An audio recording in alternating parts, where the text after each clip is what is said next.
Welcome to Root IT. நான் doctor Anandkumar. Arrays and collections அப்படிங்கிற video series பார்த்துட்டு இருக்கோம். இந்த பர்டிகுலர் வீடியோவில் நம்ம ஜாவாவில் ஒன் டைமென்ஷனல் அரேஸ் எப்படி யூஸ் பண்ணுறதுங்கிற டெமான்ஸ்ட்ரேஷன் பார்க்க போகிறோம். ரைட், வீடியோக்குள்ளே போகலாம்.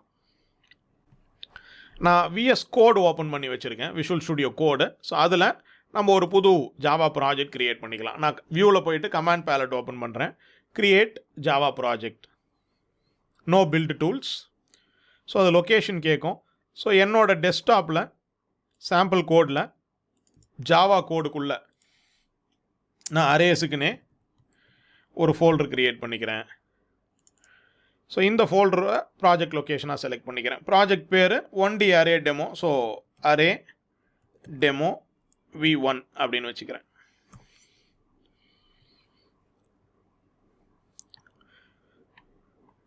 ஸோ இப்போ எனக்கு சோர்ஸில் app.java அப்படிங்கிற ஃபைல் இருக்குது. இதில் தான் நான் கோட் எழுத போகிறேன். ரைட், ஸோ அரேஸுக்கான டெமோ அப்படின்னு வச்சுக்கிறேன். ரைட், ஸோ இப்போயே ஒரு பில்டு போட்டு விட்டுட்டா இனிஷியலைஸ் ஆகி பில்ட் ஆகிட்டு இருக்கும். ஸோ அதனால் ரன் ஜாவான்னு கொடுத்துட்றேன். ஸோ தட் அது பின்னாடி இதுக்கான எக்ஸ்டென்ஷன்ஸ் எல்லாம் லோட் ஆகி இது பில்ட் ஆகி ரன் ஆகிறதுக்கு டைம் ஆகும். ரைட், ஸோ ஒரு சியில் நம்ம அரேஸ் என்ன பண்ணமோ, ஒன் டைமென்ஷனல் அரேஸ் எப்படி யூஸ் பண்ணமோ அதே மாதிரி தான் ஜாவாலையும் இருக்க போகுது. ரைட், இங்கே வேரியபிள்ஸ் அலௌடு. அப்போ நம்ம ஒரு அரேவை இனிஷியலைஸ் பண்ணும்போது இங்கே நம்ம வேரியபிள்ஸ் யூஸ் பண்ணி பண்ணலாம் நார்மலாகவே. அதே மாதிரி பாஸ் பை ரெஃபரன்ஸு மீதி விஷயங்கள்லாம் ஒரே மாதிரி தான் இருக்க போகுது. ரைட், ஸோ நான் ஒரு அரே க்ரியேட் பண்ணுறேன், இன்டிஜர் அரே. நான் சொன்ன மாதிரி டேட்டா டைப்புக்குள்ளே கூட அந்த ஸ்கொயர் ப்ராக்கெட்ஸை கொடுக்கறது வழக்கம். ரைட், நம்ம யூஸ்வலாக சியில் வந்து பார்த்தோம் அப்படின்னா நேம், வேரியபிள் நேமோட எண்டில் அந்த ஸ்கொயர் ப்ராக்கெட்ஸ் கொடுப்போம். பட் இங்கே நம்ம டேட்டா டைப்பு கூடயே, ரைட், அப்போ இன்டிஜர் அரேனா இன்டிஜர் அரேனே சொல்கிறது கரெக்டு. ரைட், அதனால் இந்த மாதிரி கொடுக்கறது தான் better. A is equal to new integer array of. So அப்போ இங்கே எல்லாமே வந்து பார்த்தோம் அப்படின்னா C# ஜாவா மாடர்ன் ப்ரோக்ராமிங் லாங்குவேஜஸில் ஆப்ஜெக்ட் ஓரியன்டில் பார்த்தோம்னா இந்த நியூ அப்படிங்கிற கீவேர்டை நம்ம புதுசாக மெமரி அலோகேட் பண்ணுறதுக்காக யூஸ் பண்ணக்கூடியது அப்படின்றதுக்காக யூஸ் பண்ண போகிறோம். ஸோ நியூங்கிற கீவேர்டை யூஸ் பண்ணி தான் ஒரு புது அரே ஆப்ஜெக்டை நம்ம கிரியேட் பண்ண போகிறோம். அப்போ என்ன சைஸில் நமக்கு வேணும் அப்படிங்கிறத நான் இங்கே கொடுக்கலாம், இப்படி. ரைட், ஸோ அப்போ இந்த மாதிரி நீங்கள் கொடுத்தீங்க அப்படின்னு சொன்னால் டிஃபால்ட்டாகவே இப்போ நான் எதுவுமே இனிஷியலைஸ் பண்ணலை, 5 எலமெண்ட் இருக்கிற ஒரு அரே வேணும்னு சொல்லியிருக்கேன், அவ்வளோதான். இப்போ நான் இதை பிரிண்ட் பண்ணி பார்த்தேன்னா, ரைட், system.out.printlnல ஏ ஆஃப் இல்லை வெறும் ஏனே அரேவையே டேரெக்டாக நான் பிரிண்ட் பண்ணேன்னா அதனோட அட்ரஸ் பிரிண்ட் ஆகும். நல்லா புரிஞ்சுக்கோங்க, நான் வெறும் அரேவை பிரிண்ட் பண்ணேன்னா அதனுடைய அட்ரஸ் பிரிண்ட் ஆகும். நான் இங்கே ரன்னுன்னு கொடுத்துருக்கேன். ஆல்ரெடி எக்ஸ்டென்ஷன்ஸ் எல்லாம் லோட் ஆகிடுச்சின்னு நினைக்கிறேன். ரைட், அதனோட அட்ரஸ் பிரிண்ட் ஆகுது பாருங்கள். ஒரு இன்டிஜர் அரே அட் என்ன அட்ரஸ் அப்படிங்கிறத காட்டுது. ரைட், பட் நமக்கு அது வேண்டாம். நமக்கு ஆக்சுவலாக அதுக்குள்ளே இருக்கக்கூடிய வேல்யூஸ் தான் வேண்டும். அப்போ நம்ம அதை இண்டெக்ஸ் யூஸ் பண்ணி தான் அக்சஸ் பண்ணணும். அரேவை எப்பயுமே இண்டெக்ஸ் எலமெண்ட்ஸை யூஸ் பண்ணி தான் அக்சஸ் பண்ணணும். பட் இங்கே பொறுத்த வரைக்கும் பார்த்தீங்கன்னா நமக்கு டிஃபால்ட்டாகவே அதில் இருக்கக்கூடிய எல்லா எலமெண்ட்ஸுமே இனிஷியலைஸ் ஆயிரும் அப்படின்னு சொன்னோம். இப்போ இதுவே நமக்கு சியில் அப்படி இருக்காது, கார்பேஜ் வேல்யூ வரும் சிலையும் C++லையும். பட் C# ஜாவா மாதிரியான லாங்குவேஜஸில் அந்த கார்பேஜுக்கு இடம் இல்லை. அப்போ நீங்கள் இதை இனிஷியலைஸ் பண்ணலனா கூட, ரைட், க்ரியேட் பண்ணிட்டீங்க அப்படின்னு சொன்னாலே டிஃபால்ட் அந்த டேட்டா டைப்புக்கான டிஃபால்ட் வேல்யூஸை அது ஃபில்அப் பண்ணி கொடுத்துருது. ஸோ அப்போ இங்கே பார்த்தோம்னா நமக்கு எல்லாத்துக்குமே 0 அப்படின்னு சொல்லி அது ஃபில்அப் பண்ணி கொடுத்துருது. இங்கே அவுட்புட் பார்த்தீங்கன்னா தெரியும், எல்லாத்துக்குமே அது 0ன்னு பிரிண்ட் பண்ணிடுது. ஸோ இது புரிஞ்சிருக்கும்னு நினைக்கிறேன். Right, okay. ஸோ இப்போ நான் வேறு எப்படி இனிஷியலைஸ் பண்ணலாம் ஒரு அரேவை? இப்போ நான் இங்கே மை அரே அப்படின்னு ஒரு அரே கிரியேட் பண்ணுறேன். Equal to new integer array of, இப்படி கொடுக்கலாம், இப்படி இனிஷியலைஸ் பண்ணிக்கலாம். உங்களுக்கு எத்தனை எலமெண்ட் வேணுமோ இங்கே கொடுத்து இனிஷியலைஸ் பண்ணிக்கலாம். ஓகே, அப்போ சைஸ் கொடுக்க வேண்டாமா? சொல்லப்போனால் ஜாவாவில் கொடுக்கக்கூடாது. நான் இதையும் கொடுத்து இதையும் கொடுத்தேன்னா அது எரர் சொல்லும். cannot define dimension expressions when an array initializer is provided. நீங்கள் தான் அரே இனிஷியலைசர் கொடுத்துட்டீங்கல்ல, அதனால் இதை கொடுக்காதீங்க அப்படின்னு சொல்லுது. ஏதாவது ஒன்று தான் கொடுக்க முடியும் ஜாவாவில்.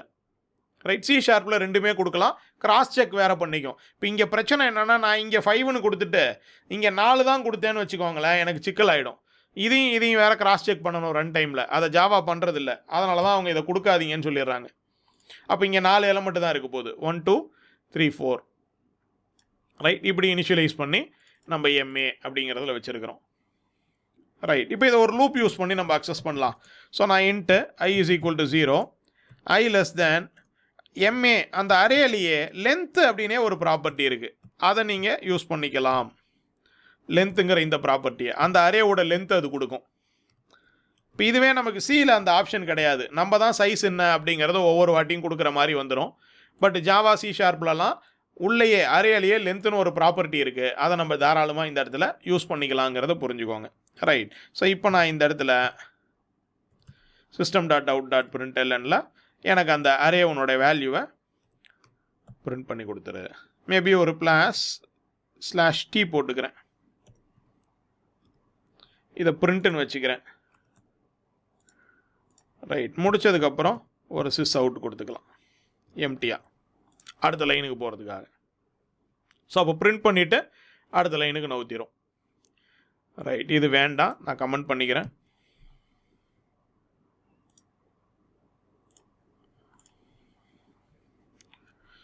MA ஆஃப், சாரி MAன்னு கொடுத்துருக்கணும் இல்லையா, ஏ இல்லை, MA of.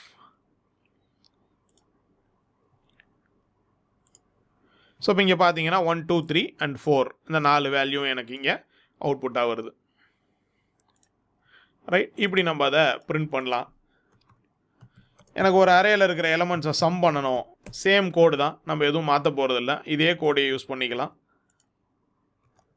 Right. Some of elements, நான் இன்ட்டு சம்முன்னு மட்டும் ஒரு வேரியபிளை டிக்ளேர் பண்ணிக்கிறேன். அப்போ இங்கே உள்ள அந்த MA ஆஃப் ஐயை நான் சம்மு கூட ஆட் பண்ணிப்பேன். சம் ப்ளஸ் ஈக்குவல் டு, அதாவது sum is equal to sum plus MA of i அப்படின்னு அர்த்தம். அதை நம்ம அப்படியும் எழுதலாம், இப்படியும் எழுதலாம். Sum plus equal to MA of i அப்படின்னு எழுதலாம். இதை காம்பவுண்ட் ஆப்ரேட்டர்னு சொல்லுவாங்க, யூஸ்வலாக இப்படி தான் ரெப்ரசன்ட் பண்ணுவாங்க. ரைட். முடிஞ்சு வெளியில் வந்ததுக்கப்புறம் நம்ம ஒரு sys outல சம்முங்கிறத பிரிண்ட் பண்ணிடலாம்.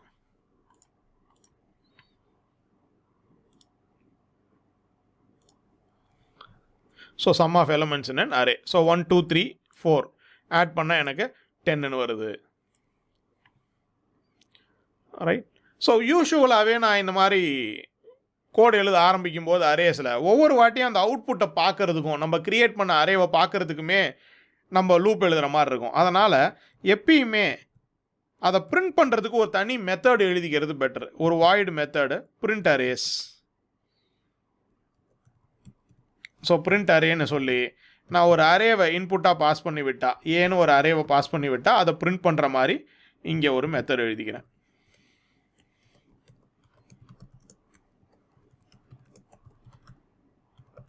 பிரிண்டிங் அரே எலமெண்ட்ஸ் அப்படின்னு சொல்லிட்டு அடுத்த லைனில் ஒரு ஃபார் லூப் போட்டு அந்த A டாட் லென்த் வரைக்கும் என்ன அரேவை பாஸ் பண்ணியிருக்காங்களோ அதனோட லென்த் வரைக்கும் போயிட்டு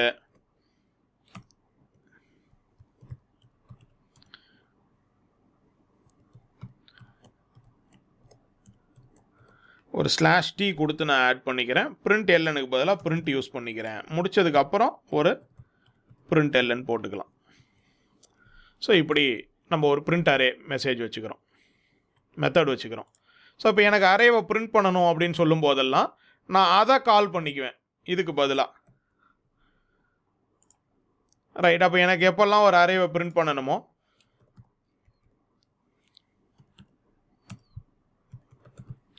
so print array of MA, இந்த அரேவை பிரிண்ட் பண்ணு அப்படின்னு சொல்லிட்டோம்னா இந்த MAங்கிற அரேயில் இருக்கிற இந்த 1 2 3 4 அப்படிங்கிறத இப்போ அது எனக்கு பிரிண்ட் பண்ணி கொடுத்துரும். அதுக்கப்புறம் அதோட சம் வரும். ஸோ இங்கே எனக்கு அது பிரிண்ட் பண்ணி கொடுத்தது. பிரிண்டிங் அரே எலமெண்ட்ஸ்னு கொடுத்து 1 2 3 4ன்னு போட்டுட்டு எனக்கு அவுட்புட்டை காட்டுது. ஸோ இப்போ இந்த மாதிரி நமக்கு வேணுங்கிற விஷயத்த ஒரு ஃபங்க்ஷனாக எழுதிக்க தெரியணும்.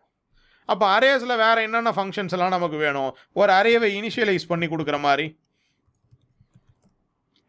ஒரு இன்டீஜர் அரேவையே ரிட்டர்ன் பண்ணுற மாதிரி. நல்லா புரிஞ்சுக்கோங்க, ஒரு இன்டீஜர் அரேவை ரிட்டர்ன் பண்ணுற மாதிரி. சியில் நம்ம இப்படி பண்ண மாட்டோம், ஏன்னா பாயிண்டர் யூஸ் பண்ணி தான் பண்ண முடியும், இல்லை டைனமிக் மெமரி அலோகேஷனில் தான் நம்ம இப்படி பண்ண முடியும். பட் இங்கே நம்ம அரேஸையே டேரெக்டாக ரிட்டர்ன் பண்ணலாம். ஸோ அப்போ இங்கே நான் கெட் ரேண்டம் அரே,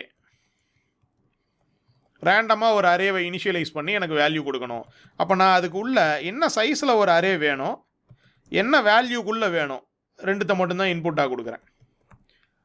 என்ன மேக்ஸ் வேல்யூக்குள்ளே உள்ள வேல்யூஸை ஃபில்லப் பண்ணணுங்கிறதையும் எவ்வளோ பெரிய அரே வேணும் அப்படிங்கிறதையும் கொடுக்குறேன். அப்போ முதல்ல நான் உள்ளே பண்ண வேண்டியது ஒரு integer array is equal to new integer array of நான் கொடுத்துருக்கிற சைஸில் ஒரு அரேவை கிரியேட் பண்ணணும். இதை தான் வேரியபிள் லென்த் அரேன்னு சொல்கிறோம். ரைட், இதை சியில் செய்யும்போது ரொம்ப கேர்ஃபுல்லாக இருக்கணும். ஏன்னா அது டைனமிக் மெமரி அலோகேஷனுக்குள்ளே போகும், அதாவது ஹீப்பில் போய் அலோகேட் ஆகும். பட் இங்கே டிஃபால்ட்டாகவே அது ஹீப்பில் தான் அலோகேட் ஆக போகுது. ஸோ அப்போ இந்த இடத்துல நம்ம ஒரு ஃபார் லூப் யூஸ் பண்ணி சைஸ் வரைக்கும் போனாலும் சரி, இல்லை கொடுத்துருக்கிற அந்த ஏவோட லென்த் வரைக்கும் போனாலும் சரி, ஏன்னா ரெண்டும் ஒன்று தான். ரைட், இப்போ நம்ம இங்கே ரேண்டம் அப்படிங்கிறதுக்கு ஒரு ஆப்ஜெக்ட் கிரியேட் பண்ணிக்கலாம். Random r is equal to new random of. அப்படி ஒரு கிளாஸே எனக்கு தெரியலையேன்னு சொல்லுது. நான் கண்ட்ரோலும் டாட்டும் கொடுக்குறேன், அதுவே காட்டுது ஜாவா யூட்டிலிருந்து இம்போர்ட் பண்ணிக்கிட்டுமான்னு. கண்ட்ரோலும் டாட்டும் ப்ரெஸ் பண்ணிங்கன்னா இந்த மாதிரி சஜஷன் காட்டும். அப்போ இங்கே பார்த்தீங்கன்னா அது import Java dot util dot ரேண்டம்னு கொண்டு வந்துருச்சு.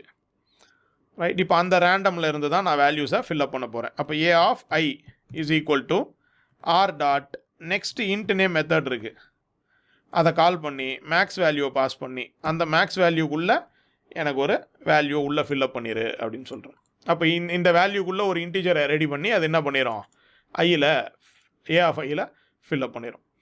ரைட், கடைசியாக ரிட்டர்ன் ஏங்கிற அரேவை ரிட்டர்ன் பண்ணணும். ஏன்னா நான் இங்கே ரிட்டர்ன் டைப்பில் என்ன கொடுத்துருக்குறேன், இன்டிஜர் அரேன்னு கொடுத்துருக்குறேன். அப்போ இங்கே மெயின் மெத்தடில் நம்ம இதெல்லாம் கமெண்ட் பண்ணிடலாம். ரைட், இந்த இடத்துல ஒரு புது இன்டிஜர் அரே கிரியேட் பண்ணிக்கலாம். Integer array my array 1 is equal to get random array of. இப்போ 10 எலமெண்ட் இருக்கிற ஒரு அரே வேணும் எனக்கு, 50க்குள்ளே வேல்யூஸ் ஃபில்அப் பண்ணிக்குவோன்னு சொல்கிறேன். மேக்ஸுக்கு 50, சைஸுக்கு 10. இப்போ பிரிண்ட் அரே ஃபங்க்ஷனை கூப்பிட்டு அப்படி கிரியேட் ஆன அந்த அரேவை பிரிண்ட் பண்ணி காட்டுன்னு சொல்கிறேன். ரைட், ஃபங்க்ஷன் எழுதி வச்சுட்டா ஈஸியாக இருக்குது பாருங்கள். ஸோ அப்போ இங்கே பார்த்தீங்கன்னா 10 எலமெண்ட் இருக்கிற ஒரு அரே 5, 3, 38, 43, 46, 30, 36, 33, 24 அண்ட் 12 எனக்கு பிரிண்ட் பண்ணியிருக்கு. எல்லாமே 50க்குள்ளே வேல்யூ வர மாதிரி அது ஜென்ரேட் பண்ணி கொண்டு வந்திருக்கு. ரைட், இதையே நான் யூசர்கிட்ட இருந்து இன்புட் வாங்குற மாதிரியும் ஜென்ரேட் பண்ணலாம். அப்போ கெட் யூசர் அரே, யூசர்கிட்ட இருந்து எனக்கு இன்புட்டை வாங்கி ஒரு அரேவை ஃபில்அப் பண்ணி கொடு. ஸோ அப்போ எனக்கு இந்த ரேண்டம் வேண்டாம். ரைட், அப்போ இங்கேயே நம்ம என்ன பண்ண போகிறோம்னா ஸ்கேனருக்கு ஆப்ஜெக்ட் கிரியேட் பண்ண போகிறோம். Scanner SC equal to new scanner of system dot in, அதை பாஸ் பண்ணி நான் ஒரு ஸ்கேனர் ஆப்ஜெக்ட் கிரியேட் பண்ணுறேன். ஸ்கேனர்னால் என்னன்னு தெரியலன்னு சொல்லுது, கண்ட்ரோல் டாட் கொடுத்தா ஜாவா டாட் யூட்டிலிருந்து இம்போர்ட் பண்ணிக்கிறேன்னு சொல்லுது, பண்ணிக்கோ. அப்போ இங்கே நான் என்ன பண்ண போகிறேன்,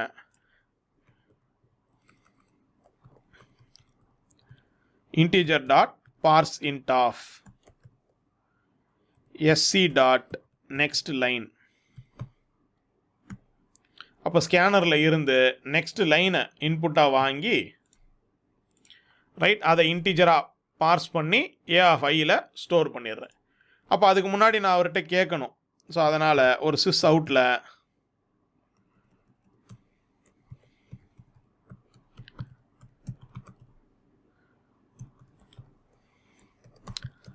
enter the value at position i. So ஐங்கிற பொசிஷனில் என்ன வேல்யூ வரணுமோ அதை என்டர் பண்ணுங்கன்னு நான் யூசர்கிட்ட கேட்குறேன். ரைட், அவர் என்டர் பண்ணுவார். அதை வாங்கி இன்டிஜராக பார்ஸ் பண்ணி நம்ம ஏ ஆஃப் ஐயில் ஸ்டோர் பண்ணிவிட்டு அந்த மாதிரி 5 வாட்டி பண்ணி முடிச்சதுக்கப்புறம் அல்லது சைஸ் அளவுக்கு பண்ணி முடிச்சதுக்கப்புறம் அந்த ஏவை ரிட்டர்ன் பண்ண சொல்லியிருக்கோம்.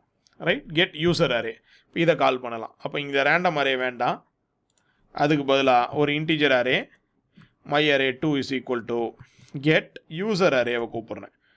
எனக்கு 5 எலமெண்ட் இருக்கிற மாதிரி ஒரு அரே வேணும்னு சொல்கிறேன். MA2-வை பிரிண்ட் பண்ணி காட்டுவோம். ஸோ இப்போ இதை ரன் பண்ணுவோம்.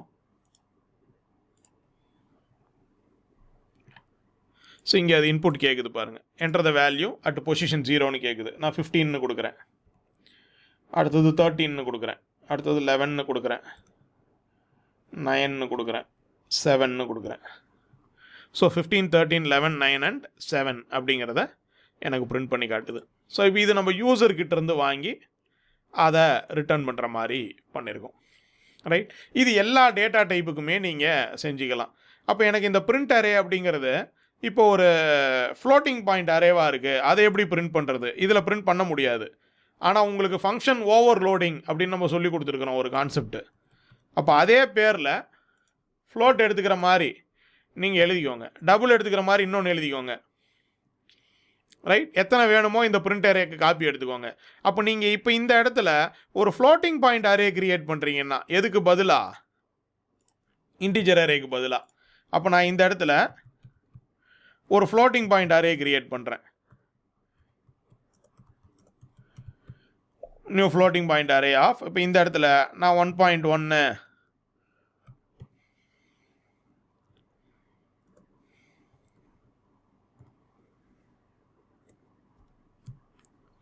இப்படி 2 ஃப்ளோட்டிங் பாயிண்ட் எலமெண்ட்ஸை கொடுத்து ஒரு அரே கிரியேட் பண்ணுறேன்னா இப்போ அந்த அரேவை நான் இங்கே பிரிண்ட் பண்ணுறேன். பட் பிரிண்ட் அரேன்னு தான் கால் பண்ணியிருக்கேன். பட் பிரிண்ட் அரேங்கிறது இன்டிஜர் அரேவை கொடுத்தாலும் கால் ஆகும், ஃப்ளோட்டிங் பாயிண்ட்டை கொடுத்தாலும் கால் ஆகும். ஏன்னா இப்போ நம்ம அதை ஓவர்லோட் பண்ணி வச்சுருக்கோம்.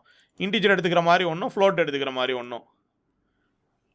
ரைட், இப்போ நம்ம இங்கே கூப்பிட்றது ஃப்ளோட்டிங் பாயிண்ட்டுக்கானது. ஏன்னா 2 ஃப்ளோட்டிங் பாயிண்ட் இருக்கிற ஒரு ஃப்ளோட் அரேவை நான் இங்கே கொடுத்துருக்குறேன், அதை நான் கால் பண்ணி யூஸ் பண்ணிக்கலாம். இந்த மாதிரி நீங்கள் ஓவர்லோடிங்கும் பண்ணிக்கலாம். அப்போ ஒரு ஃப்ளோட்டிங் பாயிண்ட் அரேவை ரிட்டர்ன் பண்ணுற மாதிரி, அதை ஆட் பண்ணுற மாதிரி, அதை ரேண்டமாக இனிஷியலைஸ் பண்ணுற மாதிரி தாராளமாக பண்ணிக்கலாம். 1.1 1.2 நீங்கள் நமக்கு அரே எலமெண்ட்ஸ் பிரிண்ட் ஆகிருக்கு. ரைட், ஸோ அப்போ ஜாவாவை பொறுத்த வரைக்கும் ஒரு 1 டைமென்ஷனல் அரே அப்படிங்கிறத எப்படியெல்லாம் கிரியேட் பண்ண முடியும், அதை எப்படி இனிஷியலைஸ் பண்ண முடியும், அதை எப்படி ஃபங்க்ஷனுக்கு பாஸ் பண்ண முடியும், ஃபங்க்ஷன்லேருந்து வேல்யூஸை வாங்கி ஒரு அரேவை கிரியேட் பண்ணி எப்படி ரிட்டர்ன் பண்ணுறது, ரேண்டம் நம்பர்ஸ் யூஸ் பண்ணி ஃபில்அப் பண்ணி எப்படி ரிட்டர்ன் பண்ணுறது, ரைட், ஓவர்லோடிங் மூலியமாக எப்படி பிரிண்ட் பண்ணுறது, ரைட், ஒரு ஃப்ளோட்டிங் பாயிண்ட்டை பிரிண்ட் பண்ணுறதுக்கும் ஒரு இன்டிஜரை பிரிண்ட் பண்ணுறதுக்கும் ஒரே ஃபங்க்ஷன் தான் எழுதியிருக்கோம், டேட்டா டைப்பை மட்டும் மாற்றிருக்கோம். ஸோ அப்போ அந்த மாதிரி நீங்கள் பூலியனுக்கு மீதி இருக்கிற எல்லா டேட்டா டைப்புக்கும் எழுதிட்டீங்கன்னா அந்த பிரிண்ட் அரேங்கிறது என்ன டைப் ஆஃப் அரே வந்தாலும் அதை பிரிண்ட் பண்ணுறதுக்கு யூஸ் பண்ணிக்க முடியும் அப்படிங்கிறத புரிஞ்சுக்கோங்க. ரைட், ஸோ அப்போ ஜாவாவில் 1D அரே அப்படிங்கிறது எப்படி யூஸ் பண்ணுறோம் அப்படின்றது புரிஞ்சிருக்கும்னு நினைக்கிறேன். எதுவும் டவுட்ஸோ கிளாரிஃபிகேஷன்ஸோ தேவைப்பட்டுச்சு அப்படின்னு சொன்னால் கமெண்ட் செக்ஷனில் போடுங்க. ரைட், வீடியோ பிடிச்சிருந்தனா லைக் பண்ணுங்கள், ஷேர் பண்ணுங்கள்.